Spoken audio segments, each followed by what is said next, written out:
大家好啊，我係 Tommy 啊。今日咧，我而家上到嚟呢個黃金海灣個平台。陣間咧，我會帶大家上去睇一間一房嘅單位嘅，因為個觀眾咧放咗盤落嚟俾我哋，叫我哋幫手放盤賣樓。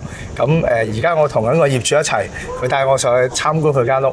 陣間呢間咧實用面積係312尺嘅一房單位間隔嚟嘅，仲要高層。我哋而家係單位大堂嘅門口，我哋而家上去樓上先。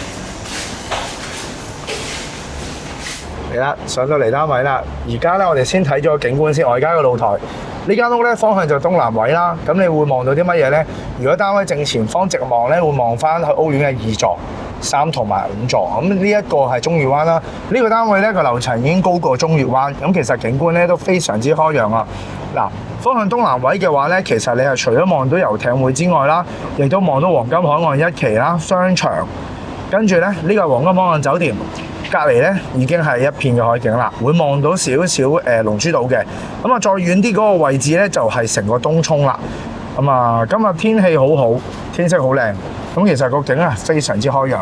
冇錯，而家呢個單位咧係黃金海灣嘅一座高層 B.M 室單位，實用面積312尺啦。咁其實間屋嗰個露台咧，佢唔係舊式嘅露台嚟嘅，佢係3合1露台設計，即係咩咧？露台、工作平台、冷氣機平台全部擺埋一齊。將來日後壞咗冷氣機嘅話，喺呢一度換就得㗎啦。另外咧，呢個單位係採用明火爐㗎，咁所以咧，你個煤氣錶我開俾大家睇。個煤氣錶會喺呢一個位置，到時咧將來報度數嗰啲就喺呢一度處理啦。閂翻佢先。咁咧景觀我哋望到啦，其實係非常之開揚嘅。呢一個單位而家業主佢放賣啦，咁本身其實都係嗰陣時抽籤買樓翻嚟㗎，咁但係而家就屋企問題啦，就唔住啦，就直接放盤。咁所以我哋就可以直接參觀咗個單位先。咁啊，價錢咧，我打咗喺影片嘅左上角，我哋先睇咗單位個客廳先。呢個單位咧實用面積312尺啦，一房單位。咁呢一度咧係單位嘅客飯廳。通常咧呢一度就會係 sofa， 通常咧呢邊就會係擺電視機。咁啊呢邊咧就會擺 sofa。咁至於咧電視機嗰個位置牆身咧，就去到上邊有少少陣位嘅。但係你如果做掛牆電視機喺呢一度嘅話，當然都冇問題啦。咁但係你要預留少少位置出翻去出邊個露台。咁至於咧隔離呢一度就會係個開放式嘅廚房，但係咧佢雖然係開放式廚房，不過佢係用明火嘅煮食爐嘅，佢唔係用電磁爐。呢一度就係個單位嘅抽油煙機。另外呢度係有嗰陣時收樓嗰啲油罌啊、鹽罌嗰啲啦，跟住掛式可以掛下嗰啲刀刀叉叉嗰啲之類啦。另外上邊咧就會係有先係櫥櫃，再上邊亦都有早櫃。但係上面嗰種櫃咧，你就要擔梯先可以攞得到，因為都相當之高。咁我哋睇下下邊嗰組櫥櫃先。呢度佢 L 型嘅，凹埋入去可以擺嘢。呢邊，跟住呢一個咧就會係抽油煙機嗰個位啦。櫥櫃嘅空間咧，除咗上邊呢一度之外啦，下邊呢度係個洗手盆。係啦，洗手盆係咁樣，打翻好佢先。洗衣機喺呢度，洗手盆下邊咧，佢都係一樣會原裝有個垃圾桶啦。垃圾桶入邊就會有個電熱水爐，呢個就淨係貨廚房嘅水龍頭啦。好，閂翻埋先。咁跟住咧，我哋再望下啦。咁其實咧，呢個單位咧個門口打開咗之後咧，呢一度係單位個門口啦，開咗。其實呢一邊咧會有個櫃嘅，咁你可以先睇到呢一度係個電箱啦。咁你見其實我成隻手伸晒佢都未摸到幅牆，係仲未摸到，好深嘅呢個櫃。咁啊，呢一度仲可以擺下嘢，下邊鞋櫃啦。咁啊，呢一度嘅鞋櫃咧，佢其實好好嘅做得，因為以往咧有啲其他發展商嘅樓咧，佢門口個櫃佢可能得咁淺嘅啫，你擺對鞋你要打橫擺噶嘛。但係呢一度我諗你真係3個人家庭你都可以絕對夠放。呢度總共4層，係啦。咁啊擺鞋啊，所有嘢你可以放晒喺呢一度。咁跟住再入去咧，嗱右手邊呢個係廁所啦，我哋轉頭睇。咁我哋睇埋個雪櫃先。雖然一房單位，但係雪櫃就擺咗喺呢一度嘅位置。上邊咧係微波蒸焗爐。再上邊係右邊開，係啦，2層嘅層櫃。咁我哋望埋個廁所先，全屋都係原裝交樓標準啦。咁啊，洗手盆啦，下邊呢度就會係一樣一個籃，再右手邊一個陳壇。咁你呢啲位置咪擺洗頭水、沐浴露咯。咁啊，呢度仲有個窿，有陣時就坦白講我都唔知呢啲位係裝啲咩嘅，係啦，多咗個空間擺嘢啦。坐廁喺呢一度，廁紙架。咁另外咧，2組成個鏡櫃我打開咗啦，你會睇到鏡櫃入邊嘅收納位置，亦都有個電掣位。咁至於廁所上邊就做咗個 Panasonic 嘅浴室寶，單位個企缸。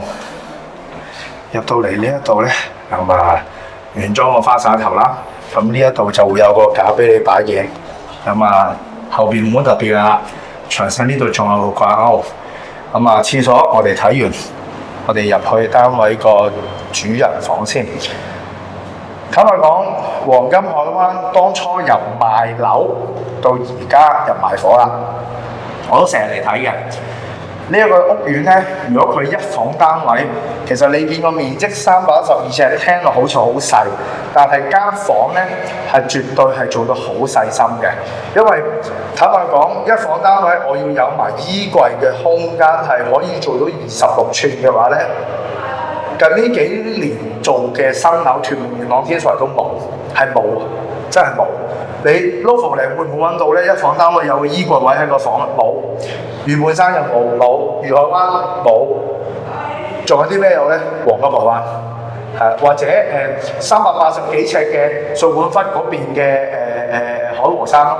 咁所以其實如果計尺價、樓價各方面嘅話咧，咁呢一個位置喺正黃金海岸商場嘅對面。其實交通相對嚟講係會再方便過掃管笏嘅，始終你樓下係大路嘅下路，你會有齊晒所有舊嘅青山公路嘅巴士線，再加新嘅K 車啊、巴士啊、小巴嗰啲可以喺呢一度可以行到。你過對面馬路，任何車都可以落到屯門市中心。相對地呢一個位置嘅交通係方便嘅。